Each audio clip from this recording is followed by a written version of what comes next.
Good morning friend, তোমরা সবাই কেমন আছো? আশা করি ভালো আছো। তো সকাল থেকে ভিডিওটা শুরু করে দিলাম। দেখো, এখন আজকে ছিল শনিবার। যেহেতু শনিবারে আমার বড়মশাই অফিস যায় না, তো কাজেরও সেরকম চাপ নেই।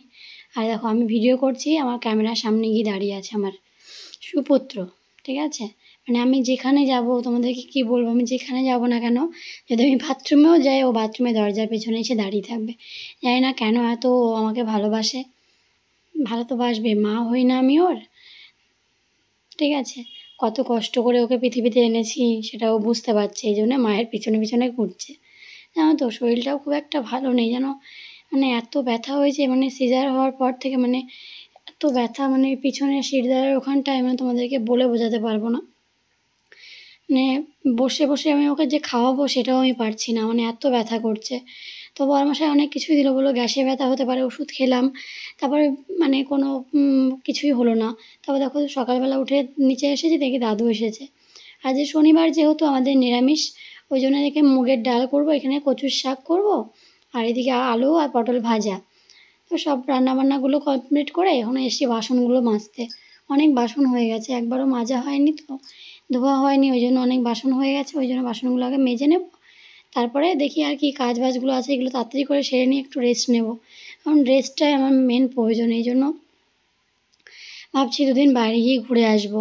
ঠিক আছে, তো মারা যাবে ঘুরতে, মানে আমার শ্বশুরমশাই শাশুড়ি মারা যাবে ঘুরতে, তো সেই ফাঁকে আমিও একটু ঘুরে আসবো। ঠিক আছে, চলো তোমরা দেখতে থাকো, আশা করি তোমাদের ভালো লাগবে। ঠিক আছে, কে যেন একটা চলে এসেছিলো, ওই জন্য আমি ক্যামেরাটা অফ করে দিয়েছিলাম। কী বলতো, সবাই তো ভালোভাবে নেয় না ভিডিও করাটা, ওই জন্য চেষ্টা করি করার। তারপর দেখো, এখানে উঠোনটা আজকে সুন্দর করে পরিষ্কার করেছিলাম, জানো আমি, মানে উঠোনে যেই ঘাসগুলো হয়েছিল সেগুলো সব তুলে ফেলেছি, পরিষ্কার পরিচ্ছন্ন করে দিয়েছি, যাতে আমি কদিন বাড়ি থাকবো না, যাতে নোংরা না হয়ে থাকে। ঠিক আছে, যতই শরীর খারাপ হোক না কেন, কাজগুলো তো করতে হবে। তাও তো আমি দেরি দেরি করে উঠি, যে যাই বলুক না কেন, নিজের শরীর ভালো না থাকলে কেউ দেখবে না, জানো তো, সে যেই হোক না কেন। তো নিজের শরীরটাকে বাঁচিয়ে কাজ করতে হবে।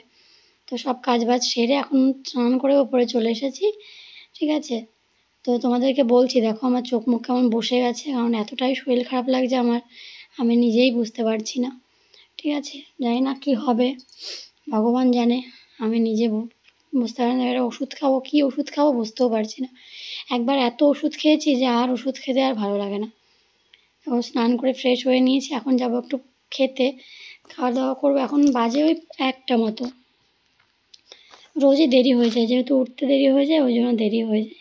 একটু খেয়ে নেবো, খেয়ে নিয়ে একটু রেস্ট নেবো, বাবু ঘুমাচ্ছে, দেখি কতটা কী পারা যায়। আর এখন ওই দেখো খেতে বসে গেছি, আলু ভাজা, এখানে কাঁঠালের তরকারি, এখানে বললাম না কচুর শাক, এখানে ভাত আছে, আর এদিকে ডাল আছে, দিয়ে খেতে বসে গেছি। তো তোমাদের মানে কার কার ডাল ভালো লাগে? আমার তো মাছের থেকে ডালই বেশি ভালো লাগে। তো আমার শাশুড়ি মা তো একদমই ডাল পছন্দ করেন না, মানে খেতেও চায় না, মানে ডাল হলে আর মানে কিছু ভাতই খায় না। আর এদিকে দেখো, বাবু ঘুম থেকে উঠেছে, আর বাবা খাচ্ছিল, ওর বাবার সাথে সাথে বসে খাচ্ছে। এখন আমার কোনো চিন্তাই নেই, বাবা ওকে খাইয়ে দেবে, তাহলে আমার ছুটি হয়ে গেল। ঠিক আছে, কেউ যদি একটা কিছু করে দেয় না, আমার মনে হয় সেটাই অনেক। সে যেরকমই হোক না কেন, ছোটো একটা কিছু করে দিলেও অনেক মনে হয়, কারণ তখন তো আমি একটুখানি রেস্ট পাবো, ওই জন্য। ঠিক আছে, সেই মানে মানে আমার বাবু হওয়ার পর থেকে আমার শরীরে একটার পর একটা মানে শরীর খারাপ লেগেই আছে, জানো তো। আমি এই পর্যন্ত একটুও ভালো নেই। ঠিক আছে, তবুও মনের জোরে চলতে হয় বাচ্চাটার জন্য, ওই জন্য চেষ্টা করি। আর এখন রাত হয়ে গেছে, অনেকটা সময় পর তোমাদের সাথে কথা বলতে এসেছিলাম। তো তো সবাই বললো যে ক্যালসিয়ামের অভাবও হতে পারে, ওই জন্য একটু ড্রাই ফ্রুট ভিজিয়ে নিচ্ছি, আমন্ড, তারপরে আখরোট, আর ওই কাজু বাদাম, এই 3টে জিনিসই ভিজিয়ে নেবো। সকালবেলা উঠে খাই, দেখি কদিন, দেখি কী অবস্থা হয়। তোমরা পে করো ভগবানের কাছে, আমার পিঠে ব্যথা একটু কমে যায়, আমি থাকতে পারছি না, জানো তো। তো দেখো ভিজিয়ে নিচ্ছি, দিয়ে তো ডিনার করাও কমপ্লিট হয়ে গেছে। খাবো না বলছিলাম, তো বড়মশাই বললো না খেলে শরীর আরও বেশি খারাপ হয়ে যাবে, চলো কিছু একটা খেয়ে নেবে। তো আমি বড়মশাইয়ের সাথে কিছু একটা খেয়ে আসলাম, খেয়ে এসে এটা ভিজিয়ে দিয়ে বাবুকে ঘুম পাড়িয়ে দিয়েছি, দিয়ে আমিও ঘুমিয়ে পড়বো। তো আমার ভিডিও যদি ভালো লাগে তো আমার পাশে থাকবে, আমার চ্যানেলটাকে সাবস্ক্রাইব করবে। ঠিক আছে, যেমনই ভিডিও করি না কেন একটু দেখার চেষ্টা করবে, যাতে আমি আরও মনোবল পাই ভিডিও, ভালো ভালো ভিডিও বানানোর জন্য। ঠিক আছে, তো তো আমি ভিডিওটা আর কন্টিনিউ করিনি, এই মানে রাত অবধি ছিল। আর তোমাদের তো বিকালে তোমাদের সাথে শেয়ার করতেই পারিনি, কারণ শরীরটা খুব খারাপ ছিল, তো শুয়েছিলাম, ভালো লাগছিল না ওই জন্য।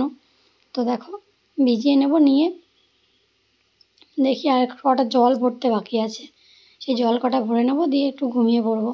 দেখা হবে আবার একটা নতুন ভিডিওর সাথে। ততক্ষণে তোমরা ভালো থেকো, সুস্থ থেকো। আর বড়োদেরকে প্রণাম, ছোটোদেরকে ভালোবাসা জানিয়ে আমি আমার ভিডিওটি শেষ করছি। Good night, bye bye, tata.